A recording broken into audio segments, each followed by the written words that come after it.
Hey guys, welcome back. It's Brandon. And Carrie. Hope you enjoyed tonight's episode. Let us know what you think. And how we can be manipulated by others for their selfish gains, knowing or unknowingly, as well as we can manipulate others being unaware or aware, and how those roles and levels to it make a big difference. So with that, I'll let you go ahead. Well, yeah, we were talking about that, and kind of one of the things we were really looking at was examining, first of all, usually when we hear the word manipulation, it's in a negative light. It's something that's being done to us. And one of the things we brought up in the conversation was that something can't be done to us in most cases without some form of agreement. So usually when someone is being manipulated by another, there is the agreement in the form of compliance with another's demands or their rules or their laws and things of that nature. Now, I'm not talking about, things that are imposed upon us by, horrid people that inflict bodily harm. That's a different thing, unless you're into sadomasochism, and that's a whole nother topic in itself. But manipulation is what we were talking about that may start off quite innocently, it would appear, and altruistically, where we're not aware that we're being manipulated until a little time rocks on, and then all of a sudden we decide that something is amiss. Right. And then when we have those feelings that our own free will is being altered or challenged or twisted, perhaps, then those are the things that we probably should start to awaken to. And so what I was explaining to Brandon was, from my own life experience, I decided at probably 42 that I wanted to be married, and I didn't want to go through the rest of my life because apparently I thought it was going to end, in a short time. But anyway, and so I met someone, and I was just instantly in love. And anyway, seemed very charming and very wonderful, blah, blah, blah. And but I kept seeing little bitty things. And one of the main things was the way that he reacted when he was angry. And he would allow that other things made him angry instead of coming to the understanding that it was the way he was choosing to react to those things. And so his reactions were very harsh, very critical, very outward, very explosive. And these were all red flags with me. And I remember very, very distinctly that I had decided this was going to be the guy I was going to marry, and ignored my own inner Holy Spirit, WHOLEY, who told me, and I'll never forget these words, and they were, "He will break your heart." And of course, me and my own self at the time, I can handle this, I'm going to press on, push on, and, we'll see where this goes. Everybody else, says this is just so awesome and wonderful, and everybody needs to be married, and aren't you alone, aren't you this, and aren't you that? And I never had been in my entire life. That had always been thrown up in my face about, why are you not like everyone else? Why are you this, and why are you that? And I found out why. Because every time in my life when I've tried to be like everyone else, through their manipulation of my own inner voice that said, this is not something for you, I have wound up just blowing it, being an absolute failure. So then this led us into what were the 4 stages of manipulation.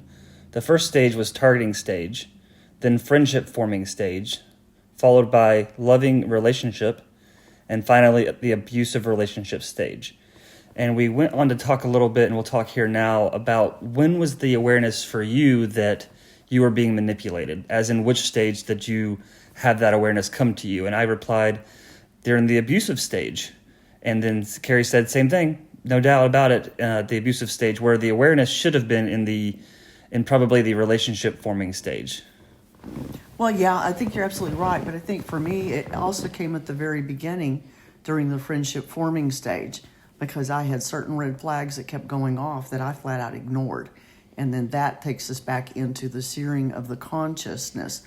We've talked a little bit about learning to listen to your own inner voice, and it starts with our own inner consciousness, not consciousness is what I'm trying to say. Conscious is just an awareness that I'm awake, my eyes are open, poof, I'm here. But being conscientious is where our conscience is speaking. You know, Jiminy Cricket always sings the song, always let your conscience be your guide. And that's that little voice on the inside that says, hey, wait a minute, this is a red flag, hoisting the red flag. And we're like, nah, I got this. I'm going to go have fun. I'm going to go do this. You know, everybody's doing it, that type of thing.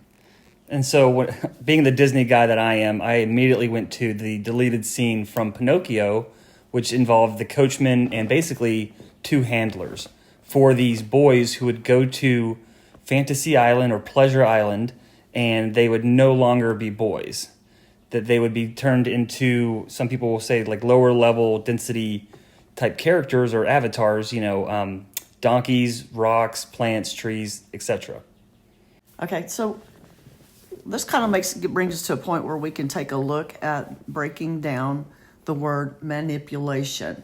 And so what I was looking at was man, M-A-N, I, and then polation, as in the pulling out of or pulling toward a desired or undesired destination. In other words, either from an outside force being applied to one or an inner voice such as a drive, our drive to succeed, our drive to do these things in their appropriate ways.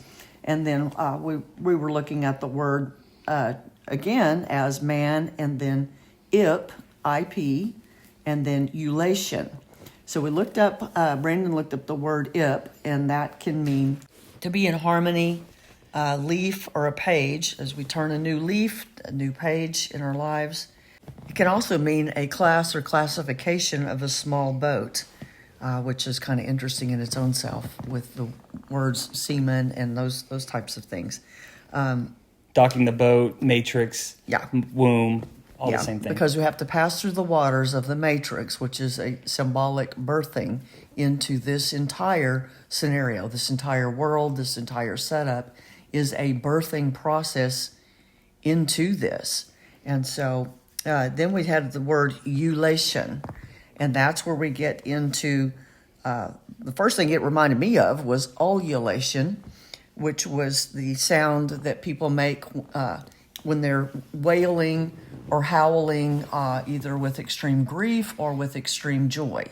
And so we talked about the movie Galaxy Quest with Tim Allen and Sigourney Weaver, how there are these famous actors and actresses performing a fake scene of an invasion or a meeting with an alien, but then they are also in that movie going and meeting in their reality, in their real life, that same encounter.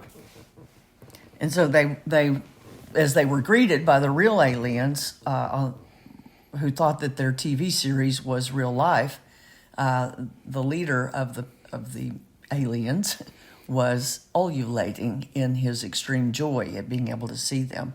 But many cultures have ululating in their ceremonies for death, funerals, and things of that nature. And then we talked a little about even in the Angry Birds. Chucky starts doing that when he's trying to figure out the sounds that Mighty Eagle makes. So, and then the other definition would have more to do with the edicts of government control, of their regulations, their rules, and the passing of those things. So with those then comes the concept of agreement. And even with manipulation, there is a degree of agreement. And what I mean by that is that we can agree to follow those rules and laws and things that have been imposed or set forth for us to obey, such as even religions, such as even in the workplace, your policies and procedures. There has to be a degree of agreement in order to function within those things. And then, like in the example of trying to get a promotion in the workplace, someone can be, we called it grooming when I worked in retail. being groomed to be a regional manager or groomed to be a district manager. They were being, you could look at it as a form of manipulation, even though it has positive connotations to it. It still is something that is trying to move something in a predisposed or predicted, perhaps, manner in movement forward in a way that probably the person themselves and someone else wants them to go. So that would be a positive type of manipulation. With everything here, we've got to remember that there's always a positive side and a negative side, the quote-unquote light side and the shadow side. And so everything has two sides to it. And so there can be a positive side to the manipulation. If you want to coax your dog to come to you, you might manipulate it with a piece of bread or meat or whatever it is to make it come to you rather than go play in the street. So these are positive things. The negative manipulation comes in when we're unaware, oftentimes, that we're being manipulated because it might meet some inner need or unhealed need, usually within ourselves, that we think that by allowing or agreeing that we're going to allow this particular behavior or talk or whatever to come from another person, we have something within us that quote unquote needs that. And so that's where I was looking at the word feeding, because what we intake into our psyche is in essence feeding it. It's fed spiritual food. It doesn't matter where that spirit comes from. It can be from a variety of different sources, and they're not all good. But they have, it's an energetic type of feeding. And so when we have a need for feed, it makes us more vulnerable to be preyed upon by those persons or humans that are very good at manipulating because they have the need to feed off the energy that the vulnerable one brings out. And so one is inevitably the predator and one is the prey animal. And then you get into an entirely different energetic exchange. But there still is in most cases, predator-prey was probably a bad example, but in most cases, I know with relationships that are on a conscious level, that we tend to be in agreement that I want to be with this person, therefore I will agree that I'll make an exception for this behavior, and then I'll make exception for this, and then they start talking meaner or uglier or whatever, and then they turn around and give you compliments and stuff, and it's like, I know you don't think that, but okay, that type of thing. Okay, so for me, what I've seen in this lifetime is that oftentimes you have two cases of people. You have the vulnerable person, and then you have the manipulator. Some will call it the ego versus the naive. Either way, you see this in the movie Pinocchio again, and specifically in that deleted scene where you have a naive boy who is coming from a lack position because he's lacking being real. He's lacking being able to bend his arms and legs like a true realistic boy. So he seeks outside of himself, ignoring Mr. Gemini Cricket and going to Pleasure Island. And these handlers will then tell him how to do this and that, and he can stand on stage and he can be loved. He'll get all this money, etc., when the coachman comes back in and says, but he's going to be somebody else, not a real boy. That's absolutely right. And so probably from this, had Pinocchio been able to recognize and be more aware of what was actually going on, he could have been able to stop it or avoid it altogether. And so because of his own innocence, his own naivety, his own lack of experience, he fell headlong into these things because it was given the appearance of things that were fun or enticing. And so the bait for the trap was set, and he was lured into it. And because he knew no boundaries, he knew nothing, quote unquote, evil to happen to him, he had no awareness of the bad repercussions that could come from engaging in those types of activities and behaviors. And so as a result, he was ensnared, entrapped, and caught up in that and ended up as an ass. And then they were sold back to the humans and used as for labor, basically, work animals and stuff. So there were several red flags that had come out during the whole thing. And so I think even in our own life, in mine, I know specifically myself, there were red flag warnings that came from both my inner voice and from the voice of other people around me, at different times in my life, not the specific marriage one, but, of a parent saying, this is a boundary, this is not the time to cross it, or don't go play in the street, you might get run over. And then the child runs out in the street, who hasn't been told and doesn't know that those things moving fast probably don't need to be caught. And so that's kind of the same topic. So we have red flags from both our inner voice and from various outer voices. And we don't always pay attention to them. And I think that's very crucial when we start learning to discern and listen to our own inner voice, which can be our own higher self, giving us those warnings and things that we need to heed.